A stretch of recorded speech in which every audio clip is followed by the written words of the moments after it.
بس مش غريبة يا زمالك، مش غريبة تبقى واخد مركز ثالث في الدوري وخارج بفضيحة من الكونفدرالية، والسنة دي مش هتلعب دوري أبطال ولا عمرك شميت كأس العالم، ومديون لطوب الأرض وما عندكش رعاة.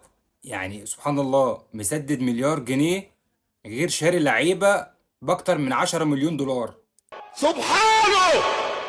يعني داخل في 11 مليون دولار، وهو المركز الأول على فكرة. يعني هو المركز الأول في الانتقالات دلوقتي، ومع انه مش هيلعب كاس عالم ولا هيلعب دوري ابطال. حد يطلع يفهمنا كده الزمالك جاب فلوسه منين؟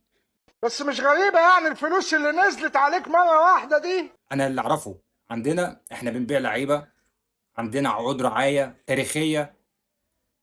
انا راجل واخد 10 مليون دولار في كاس العالم بس لوحده.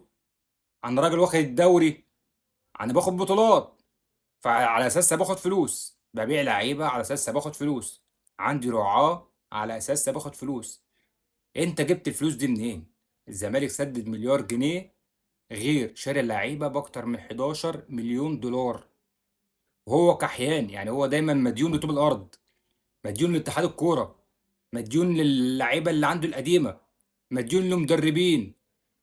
في وسط كل ده شاري لعيبه ب 10 مليون دولار ومسدد مليار جنيه.